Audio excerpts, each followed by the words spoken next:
గ్రామ పంచాయతీ ఎన్నికల ప్రచారం రోజురోజుకు వేడెక్కుతోంది. ఓటింగ్కు సమయం దగ్గర పడుతున్న కొద్దీ అభ్యర్థులు గెలుపు కోసం విశ్వ ప్రయత్నాలు చేస్తున్నారు. సమస్యలను పరిష్కరించి అండగా ఉంటామని కొన్ని చోట్ల బాండ్ పేపర్, మేనిఫెస్టోలు రాసిస్తున్నారు. ఇచ్చిన హామీలు నెరవేర్చకపోతే పదవి నుంచి తొలగించాలంటూ చెబుతున్నారు. గ్రామాల్లో సర్పంచ్ ఎన్నికల సమరం ఊపందుకుంది.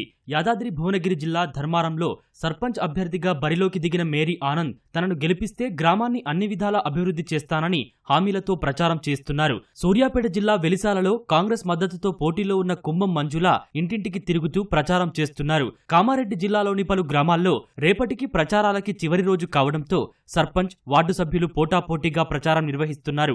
కాంగ్రెస్ పాలనలోనే గ్రామాల్లో అభివృద్ధి జరుగుతుందని ఆలేరు ఎమ్మెల్యే బీర్ల ఆయలయ్య అన్నారు. పంచాయతీ ఎన్నికల ప్రచారంలో భాగంగా యాదాద్రి భువనగిరి జిల్లాలోని పలు గ్రామాల్లో పర్యటించారు. గ్రామం అభివృద్ధి చెందాలంటే కాంగ్రెస్ బలపరిచిన అభ్యర్థులను భారీ మెజారిటీతో గెలిపించాలని పిలుపునిచ్చారు. రేవంత్ రెడ్డి గారి నాయకత్వం, కుంభం మంజుల ఉంగరం గుర్తుకే.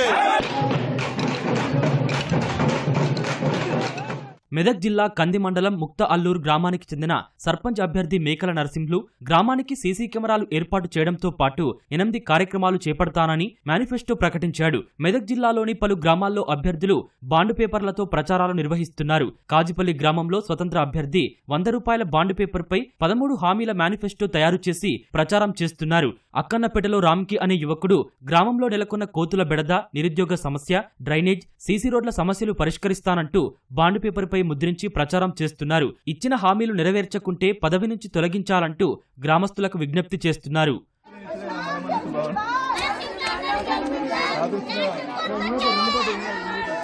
భూపాలపల్లిలో మొదటి, రెండో విడతల్లో ఎన్నికైన 18 మంది ఏకగ్రీవ సర్పంచులకు ఎమ్మెల్యే గండ్ర సత్యనారాయణ సన్మానం చేశారు. జిల్లాల్లో గ్రామ పెద్దలు సర్పంచ్ స్థానాలకు ఏకగ్రీవం చేసుకుంటూ అభివృద్ధికి బాటలు పడేలా తీర్మానాలు చేసుకుంటున్నారు. అందులో భాగంగా రెండో విడత సర్పంచ్ ఎన్నికలు జరగనున్న 4 మండలాల్లో 10 సర్పంచి, 147 వార్డు స్థానాలు ఏకగ్రీవం అయ్యాయి.